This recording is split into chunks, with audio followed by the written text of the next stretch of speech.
네, 지금 이 시각 법원에서는 윤 전 대통령의 내란 우두머리 혐의에 대한 결심 공판이 다시 진행되고 있습니다. 윤 전 대통령 측 변론이 장시간 이어지면서 특검의 구형 역시 늦어질 것으로 보이는데요. 서양호 정치평론가, 윤기찬 국민의힘 법률위 부위원장 두 분과 이야기 나눠보겠습니다. 어서 오십시오. 네, 어서 오십시오. 네, 윤석열 전 대통령의 내란 우두머리 혐의 결심 공판, 지난 9일 금요일에 이어서 추가 기일이 지정되면서 오늘까지 이어지고 있습니다. 당시 김용현 전 장관의 변호인 측에서 긴 시간 할애해서 서중 조사를 하면서 재판이 또 추가가 된 것이고요. 윤 전 대통령 측의 변호인단이 아직까지 이제 발언을 이어가는 걸로 봐서는 구형이 늦어질 것 같은데 일단 오늘은 결론이 나겠습니까? 네, 오늘은 결론이 나지 않으면 제가 볼 때는 사법부 개혁에 대한 국민적인 불만과 분노가 높아지기 때문에 네. 오늘을 넘기지는 않을 것 같습니다. 지기현 재판부가 재판 지휘권을 행사하기는커녕 지금 윤석열 측 변호인들에게 통사정 읍소를 하고 있는 상황인데요. 아마 오늘 오후 5시까지 서정 심사에 대한 그 변론을 맞춰달라고 요청했는데 안 되자 7시 30분으로 다시 재연장을 해줬고 7시 30분까지 지금 끝났는지 모르겠는데 지금 7시 30분 지나가고 있는데 네, 그러면 7시 30분에 만약에 끝났다 치고 다음에 할 게 이제 특검의 구형 의견인데 네. 구형 의견이 1시간에서 1시간 30분 걸린다고 합니다. 그러면 9시, 9시 반에 끝나는데 그때 되면 이제 윤석열 측과 나머지 그 피고인들의 최후 진술이 있습니다. 윤 전 대통령이 한 40분, 나머지 사람들이 한 20, 30분 한다고 하니까 대략 전체적으로 12시나 12시 30분 정도 돼야지 오늘 결심 공판이 끝나는데 결국은 시간적으로는 오늘 12일을 또 넘겨서 내일 01시로 늦춰지는데 이런 것들이 나중에 결심 공판이 끝나고 2월 중순경에 있을 선고에 지기현 재판부에 어떤 영향을 미칠지 오늘 결심에 대해서 지켜볼 일이겠습니다. 네, 말씀해 주신 대로 처음에는 5시까지는 변론을 맞춰달라. 근데 더 연장이 되니까 7시 반. 근데 현재 시간이 지났기 때문에 계속해서 연장이 될 것으로 보이고 지난주에 이제 김용현 전 장관 측에서 굉장히 긴 시간 할애를 했기 때문에 오늘도 그렇게 이어질까요? 어떻게 보세요? 그래서 저는 이게 한두 시간 차이가 그렇게 중요한가라는 생각은 해요. 왜냐하면 민주당이나 일각에서 얘기하는 듯이 한일 정상회담의 주목도가 떨어진다. 그래서 길이 다시 잡힌 거에 대한 비판. 저는 이런 비판 기준은 안 맞다고 봐요. 네. 왜냐하면 윤 전 대통령 기준으로 보면 법정형 자체가 사형 무기뿐이 없는 재판을 받고 있는 겁니다. 그러면 그 재판 과정에서 별도의 없는 말을 하는 것이 아니고 법에 있는 서증조사 과정에서 좀 말을 길게 하는 거거든요. 네. 물론 서증조사를 담백히 하지 않고 최후 변론과 약간의 섞어서 하는 듯한 느낌은 있지만 어쨌든 그 서증조사 시간을 이틀, 3일 하는 것도 아니고 한두 시간 더 한다고 해서 이게 글쎄 사법부를 비판할 일인가라는 생각이 들고 네. 또 하나는 어쨌든 오늘 내일 새벽까지는 끝날 것 같아요. 또 하나는 재판부가 왜 소송지휘권을 행사하지 않느냐라고 하는데 저희가 법에 보면은 어쨌든 서증조사 방법이 나와 있어요. 그래서 웬만하면 신청한 증인, 신청한 소송 관계인 본인들이 이거를 낭독하게 돼 있거든요, 원칙이. 근데 이걸 재판부가 이제 낭독하지 말고 요지고지 합시다라고 소송지휘권 행사할 수 있지만 크게 의미가 없어요. 왜냐하면 내가 신청한 증거에 대해서 이걸 왜 내가 신청했고 그다음에 쟁점과 어떤 관계가 있고 입증치가 뭔지에 대해서 충분히 설명할 기회를 주는 거 이게 공판 중심주의거든요. 근데 이걸 왜 이렇게 강하게 비판하는지 모르겠고 또 하나는 이걸 마치 결심이 연기됐다라고 하는데 결심까지 가지 못한 거죠. 네. 서중조사가 한 길 더 잡힌 거예요. 그런데 마치 결심 기일이 잡혔는데 서중조사 기간에 이걸 침대 이런 전략으로 인해서 결심이 또다시 잡힌 거 그게 아니죠. 일반적으로 증거조사를 마무리 못했기 때문에 증거조사 기일이 한 길 더 잡힌 거고 그렇다면 결심 기일은 못 잡았던 거죠. 어떻게 보면. 근데 이걸 결심 기일을 마치 윤 전 대통령 측에서 이거를 일부러 지연시켜서 이득 볼 건 없다고 보고요. 만약에 이게 쓸데없이 지연시킨다 그러면 재판장 심증에 안 좋은 영향을 미치겠죠. 그래서 이 네. 부분은 저는 글쎄요. 이거를 재판 피고인들의 이익을 기준으로 해서 재판 진행 과정을 평가하는 것이 맞는 것이지 정치 일정을 기준으로 해서 한일 정상회담에 어떤 언론의 포커스가 안 되니까 왜 기일 하필 또 13일로 잡았냐 이런 비판 기준은 전 정말 안 맞다고 보거든요. 어쨌든 자, 물론 윤 전 대통령 변호인이나 기타 관계자 변호인들이 쓸데없는 변론하면 안 되지만 네. 웬만한 것들은 이 재판부의 소송지휘권을 존중해 주는 것이 맞다 이렇게 봅니다. 그러면 뭐 결심 공판을 통해서 오늘 한일 정상회담이 좀 묻혔다고 보십니까? 어떻게 보세요? 저도 뭐 그 동일한 생각인데요. 예. 그럼 뭐 그 청와대에서야 대통령 정상회담을 돋보기 위해서 일정을 여러 차례 고심하다가 네. 13일로 잡았을 텐데 재판이 그때 9일 날 끝나지 못하고 13일 연기된 것이 대통령의 방일 한일 정상회담이 가려진다 생각하지 않고요. 한일 정상회담의 외교적 성과는 성과대로 그리고 결심 공판대로 진행돼야 한다고 보는데 다만 지난 기일에 네. 왜 이렇게 직위원 재판부가 평소에도 공판 과정에서 그 동어 반복이라던가 재판 끌기, 침대 그 재판 내지는 뭐 필리버스터 재판이라는 비판을 받은 걸 통해서 결심에 지연될 것을 예상했음에도 불구하고 네. 미리 대처하지 못한 점은 대단히 아쉬운 거에 생각이 들고요. 오늘도 아마 끝나지 못하고 오늘 12시를 넘어서 내일로 미루어진다면 아마 우리 윤기찬 부위원장이 말씀하신 대로 이것이 무엇인가 재판에 큰 사정이나 문제가 있어라기보다도 국민들이 지금 내란이 경험한 지 12월 3일이니까 벌써 1년이 넘어가고 있습니다. 그래서 지난 80년도에 전두환 노태우 내란 재판은 8개월 만에 기소된 지 8개월 만에 재판이 끝났는데 지금 기소된 걸로 보더라도 제가 볼 때는 그것을 훨씬 상회하고 있기 때문에 이런 문제에 대한 국민들이 그 분노와 불만이 있는 것 같고요. 빨리 내란 국면을 종식을 하고 그리고 국민들이 모두 걱정하고 있는 집값이라든가 물가 문제라든가 민생 경제 문제로 모든 역량을 모으기 위해서라도 내란 재판은 신속하게 좀 정리돼야 하는 그런 불안감과 답답함이 좀 있는 것 같습니다. 네. 조금 전에 들어온 소식들을 조금 좀 정리를 해드리면 윤 전 대통령 측의 서중 조사가 계속되고 있다라는 부분들 다시 전해드리고요. 직위원 재판관이 이렇게 하면 예상한 것들 다 하기 힘들다라는 얘기도 했다고 하고 윤 대통령 측에 이제 재판 진행에 속도를 내달라라는 요청을 했다라는 내용도 들어왔습니다. 그리고 선거 관리 문제 때문에 뭐 비상계엄을 했다는 취지로 발언을 한 것으로 보이는데 부정선거 요구를 또다시 제기한 것으로 보입니다. 일단 뭐 서중조사에서 뭐 변론식으로 계속해서 이어지는 가운데 일단은 지난주 금요일로 봤을 때는 한 9시 40분쯤에 이 직위원 판사가 다음으로 넘기자라고 했단 말이죠. 일단 오늘은 정말 끝까지 기다려볼까요? 어떻게 보세요? 저는 오늘 아마 그 구형까지 나온다고 생각을 합니다. 네. 왜냐하면 아까 제가 얼핏 말씀드렸지만 지금 서증조사 과정에서 변호인들이 최후 변론까지도 같이 하는 듯한 느낌을 받거든요. 네. 그러면 최후 변론은 동호 반복을 하는 것은 좀 뭐하기 때문에 개인적으로 보면 최후 변론 시간이 줄어든다는 거죠. 그리고 윤 전 대통령이 뭐 사전에 준비해왔다는 40쪽 분량의 이 최후 변론서, 본인 최후 진술서죠. 네. 이 부분도 만약에 앞선 부분에 어느 정도 진행이 됐다면 그 부분도 다소 좀 줄어들 가능성이 있기 때문에 네. 결국은 오늘 내일 뭐 1시 이전에는 어느 정도 구형까지 되고 재판이 마무리될 가능성도 꽤 있다. 네. 그리고 이제 재판부가 지금 서증조사 과정에서 어느 정도 소송지휘권을 좀 자제하는 부분은 제가 아까 말씀드린 대로 어차피 최후 변론 또 최후 진술이 거의 함축돼 있는 듯한 서증조사 과정이라고 판단했을 수도 있어요. 네. 그렇다면 나중에 예를 들어서 만약에 최후 변론이나 최후 진술 과정에서 이게 반복된다 그러면 아까 하신 거니까 이렇게 적극적 소송지휘권 행사할 수가 있거든요. 그래서 지금 하나 뒤에 하나. 저는 사실은 이 동호 반복은 어차피 안 하기로 그렇게 한다 그러면 시간이 줄어드는 거는 같기 때문에 그런 식의 소송주의 어떤 전략을 짠 게 아닌가라는 생각이 들어서 예. 오늘 내일 또는 내일 새벽까지 다 끝나지 않을까라는 생각입니다. 예, 재판부가 윤 전 대통령 측에 재판 진행에 속도감을 내줄 것을 요청했다는 내용이 조금 전에 들어왔었는데 일단 지난 재판 기일에도 직위원 재판부가 이야기를 다 들어주는 이것이 재판의 절차적인 뒷이야기가 나오지 않게끔 하는 것이다라는 해석들도 나왔거든요. 그렇다면 오늘 아무리 길어져도 재판부가 지휘권을 행사하거나 그런 일은 없을까요?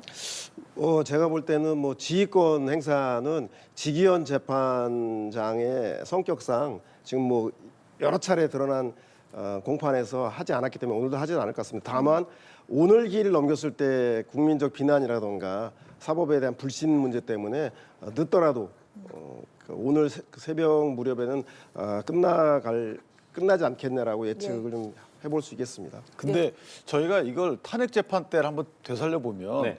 탄핵 재판 때는 사실 비슷한 쟁점 갖고 했어요. 내란 관련돼선 나중에 철회했지만 그때 초시계도 등장했었거든요. 그다음에 당시에 그 탄핵 대리인들이 더 하겠다라고 손들어도 인정하지 않는 듯한 것 때문에 상당히 당시에 심판받는 사람들 입장에서 보면 나의 절차적 어떤 권리를 보장받지 못한다. 그때 그 당시에 헌재에서 했던 말이 지금 그 형사재판과 이건 다르다.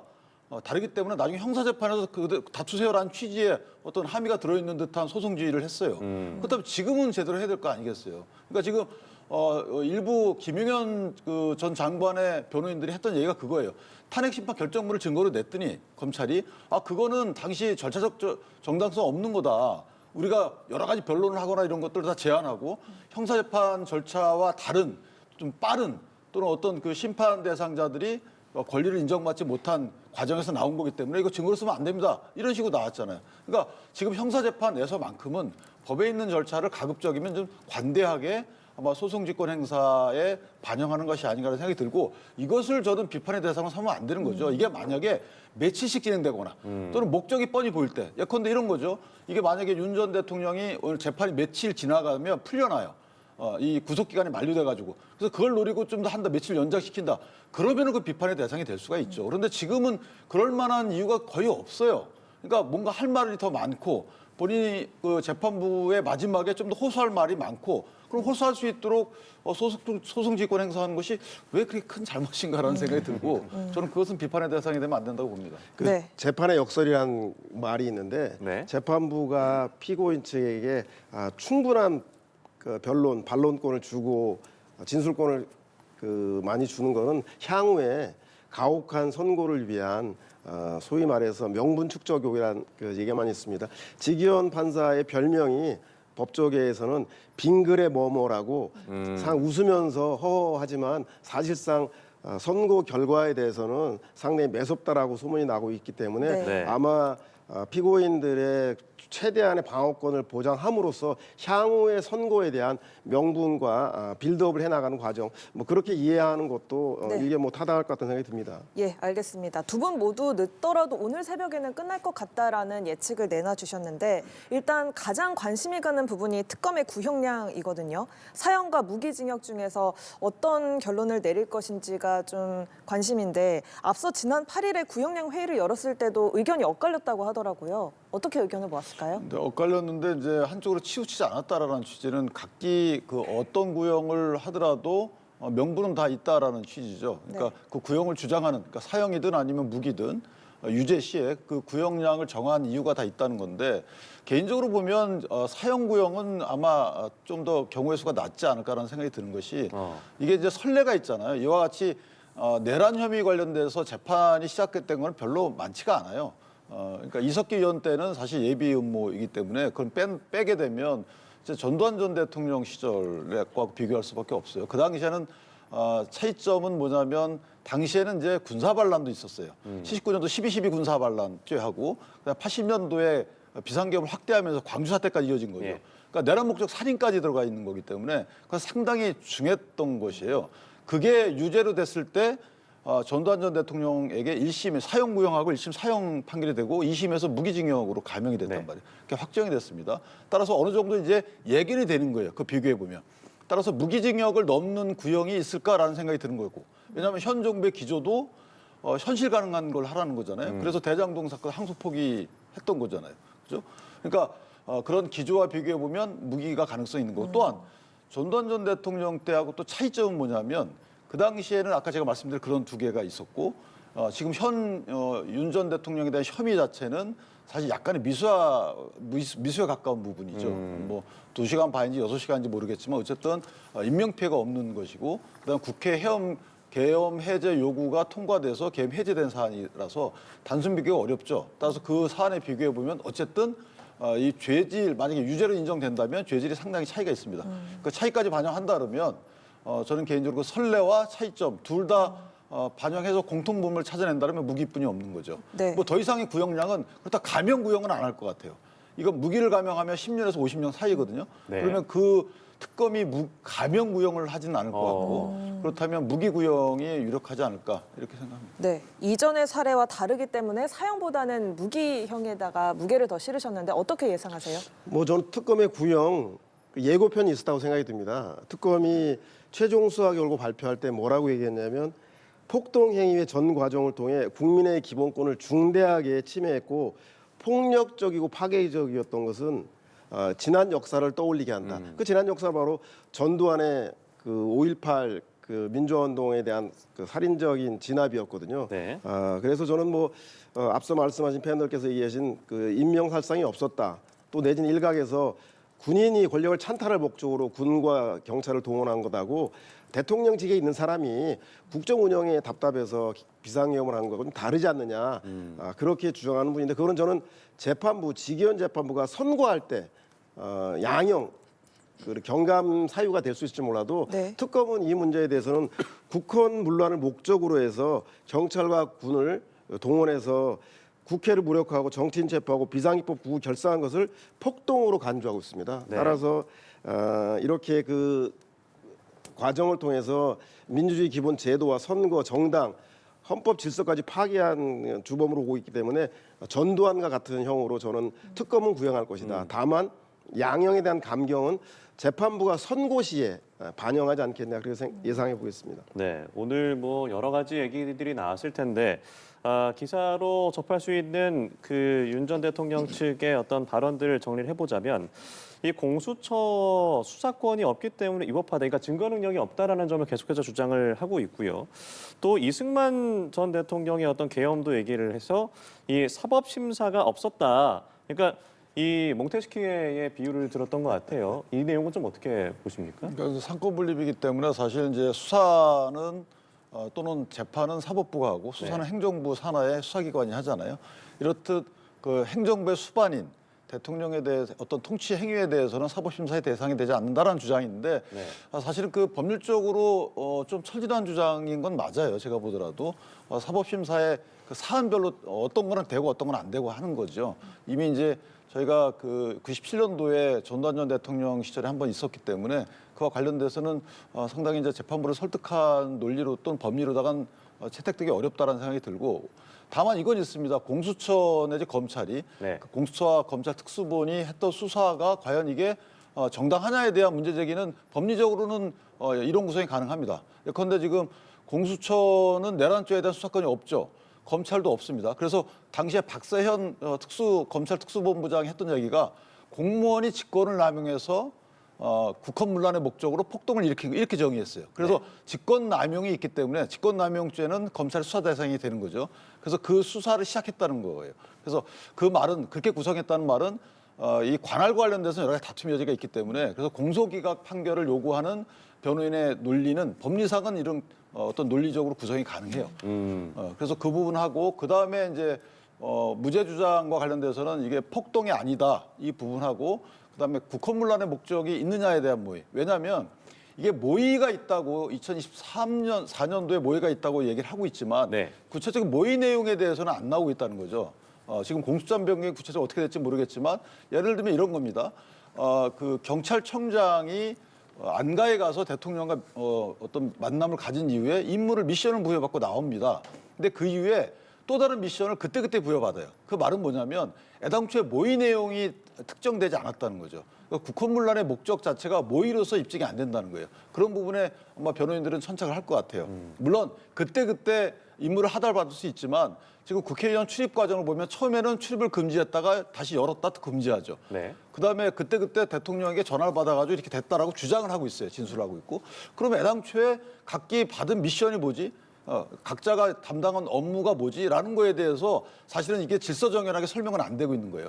그래서 거의 마지막에 와서 그 특검 입장에서는 공소장을 변경을 통해서 그걸 다시 다 보강하고 있거든요. 자, 그런 것들을 볼 때 과연 이게 모의의 내용 또는 국헌문란의 목적이 이게 대체적으로 입증되느냐에 대해서 변호인들은 극력 다툴 것이고 그런 몇 가지 부분에 대해서는 아마 고민의 지점은 있긴 있어요.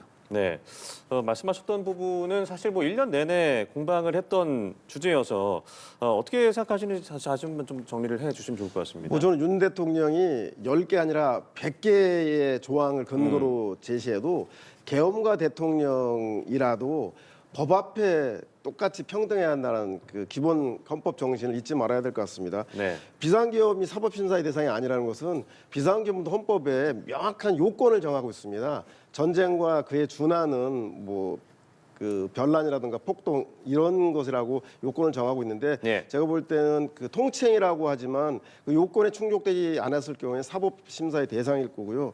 공수처와 검찰 수사권 부재 주장에 대해서 뭐 다툼의 소지는 있을지 몰라도 잘 아시지만 공수처는 공무원들의 직권남용과 그리고 국헌문란에 대한 수사를 개시할 수가 있습니다. 수사를 개시하다가 나중에 검찰에서 소위 말해 공수장을 변경해서 확대한 것이 내란 혐의에 대한 것을 공수장 변경의 내용으로 넣었죠. 그 검찰의 보안 병합 수사도 법률상으로는 허용하고 있는 부분입니다. 그래서 제가 볼 때는 이런 문제에 대해서 다툼에 대한 게 있고 또 하나는 또 주장하는 게 공수처와 검찰이 수집한 모든 증거가 아까 말한 수사 권한이었기 때문에 불법이라고 하는데 공수처하고 검찰이 그동안 법원의 영장을 발부받아서 모두 압수수색을 하고 그리고 증거를 수집했기 때문에 위법한 사항이 아니라는 것이죠. 따라서 대통령의 통치 행위일지라도 헌법과 법률이 명시한 규정과 근거를 벗어났을 때는 그것에 대해서 분명히 사법적 단죄가 있어야지 통치 행위에 대한 정당성을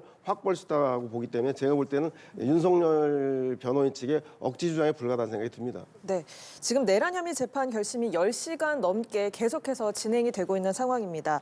윤 전 대통령 측이 재판을 의도적으로 지연시키는 게 아니냐라는 비판이 나오니까 윤 전 대통령 측에서는 재판 지연으로 얻을 게 없다. 그리고 오히려 특검이 재판 지연을 하는 거다라고 이야기를 했는데 정말로 얻을 게 없습니까? 재판을 좀 늦췄을 때? 글쎄 본인들이 이제 재판에서 재판장을 설득하는 것 이외에 재판장께 호소하는 것, 재판부에게 호소하는 것 이외에 또 다른 목적을 얘기하는 거겠죠. 아까 제가 말씀드린 대로 그 목적은 없습니다. 하나 있을 수 있다면 이게 중계되기 있기 때문에 그걸 보는 사람으로 하여금 뭔가 느끼게 하는 거. 예를 들면 일부에서 얘기하는 뭐 강성지층의 본인들의 어떤 이 호소하는 이 부분.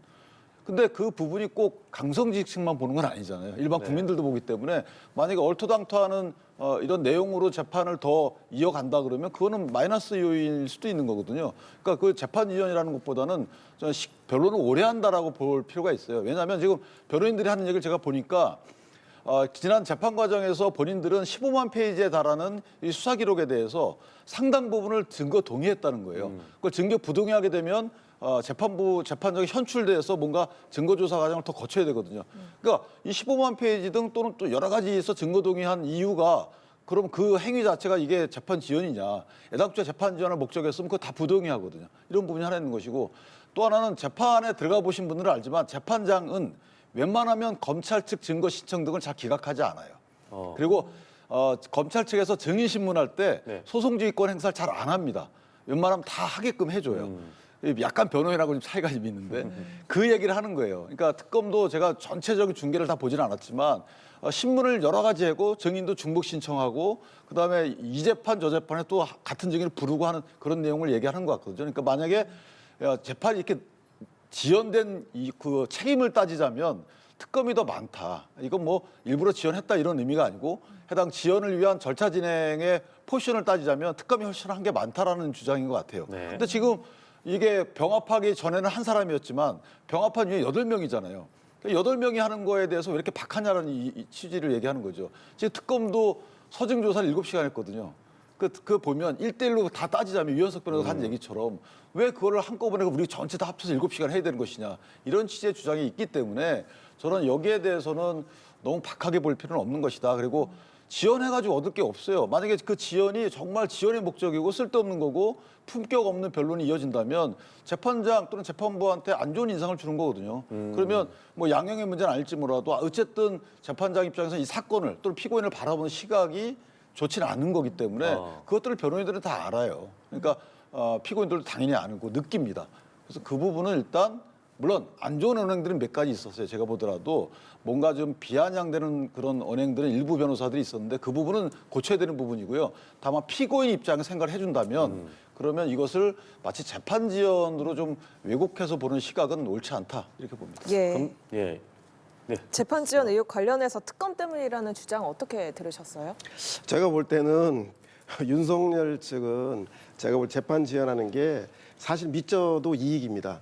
왜냐하면 지금 이미 윤석열 변호인 측은 그 소위 말해서 양형 그 특검의 구형이라던가 재판부의 선고에 대한 법리 공방에 관심이 없고 정치적인 계산들이 있는 것 같아요.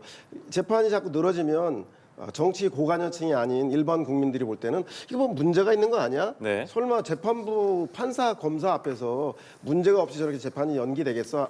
라고 의문을 갖기 시작하면 특검에서의 구형에 대한 신뢰성, 재판부의 공정한 그 선고에 대한 신뢰성이 흔들어지고 더 나아가서는 이렇게 선거에서 패배해서 정치 보복을 당하고 있다. 이런 프레임을 통해서 지지층을 결집하려고 하는 것이 아닌가라는 생각이 좀 속이 좀 보인다는 생각이 들고요. 제가 볼 때는 무기가 되든 사형이 되든 당분간 세상과 단절된 채 오랫동안 있어야 되기 때문에 저는 이런 법리적 다툼보다는 그 손익 계산해 볼 때 지지자를 결집해서 장기전을 대비해서 정치적인 명분을 쌓아서 향후 정치적 변동, 총선 결과라던가 다음에 다가오는 선거에서의 결과에 따른 정치적 타협의 산물로 본인의 거취가 결정나지 않겠나 싶어서 지지자를 선결집하기 위해서 이렇게 재판의 신뢰성을 훼손해 나가는 지연 전략을 끊임없이 펼치고 있는 것 같다는 생각이 듭니다. 근데 이제 그건 저희가 유죄를 전제로 해서 그 가능한 해석인 것이고 물론 그런 측면도 없잖아 있겠죠. 그런데 지금 변호인들이나 당사자들은 굉장히 중형이 구형되거나 중형이 선고될 유죄로 된다면 그러니까 무죄에 대해서 필사적으로 항변할 수도 있는 거예요.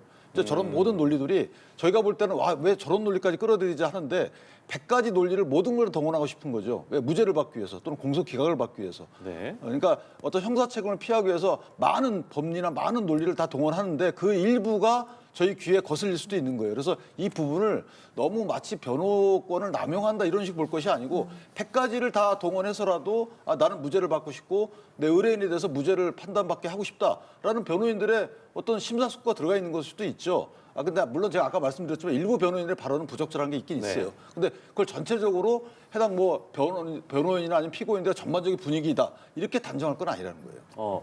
이건 말씀을 하셨는데 이제 공소 기각이나 무죄 가능성을 또 열어두고 있다라는 말씀이신 건가요? 그 변호인 측에서?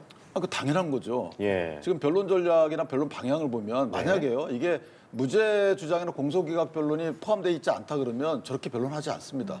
그리고 왜냐하면 아까 제가 말씀드렸잖아요. 양형이 지금 법정형 무기가 돼 있지만 지금 구형 그렇다는 거고요. 사형 무기지만 이게 감형이 되면 10년 이상 50년 이하예요. 상당히 진폭이 크죠. 폭이. 네. 그리고 변호인들이 만약에 유죄를 확신한다 그러면 오히려 정서적 변론을 더 할 겁니다. 재판장이나 재판부의 어떤 비위를 거슬리지 않는 비에 맞춰지는 이런 변론을 할 텐데 지금 상당히 재판부가 저렇게 소송주의권을 행사하면서 이만하게 해주십시오라고 하는데도 저렇게 하는 이유는 일단 본인들의 포커싱은 무죄와 공소기가 맞춰져 있다는 거죠. 그렇기 때문에 저렇게 여러 가지 한 20가지 이상의 할 수 있는 건 다 하고 있다. 그렇죠. 20가지 이상의 무죄 논리 또는 공소기각 논리를 펼쳐 보이는 건데 거듭 말씀드리죠. 그 중에 일부가 왜 저런 말까지 하지라고 느껴져도 언론이나 아니면 반대편에서는 그런 논리만 딱 뽑아서 하겠죠. 그런데 또 다른 설득력 있는 논리들도 있는 거기 때문에 너무 한두 가지 논리로 왜 저런 논리를 펴면서 저렇게 얼토당토 주장을 하지 이렇게 매도할 건 아니라는 거죠. 공소기각 무죄. 알겠습니다. 일단은 저희가 시간이 현재까지 계속해서 윤 전 대통령 측의 이 서중 조사가 이어지고 있기 때문에 계속해서 저희가 뉴스특보를 통해서 이 소식 전해드리도록 하겠고요. 저희는 지금 이 시간 서양호 정치평론가, 윤기찬 국민의힘 법률위 부위원장 두 분과 자세한 내용 이야기 나눠봤습니다. 고맙습니다. 고맙습니다.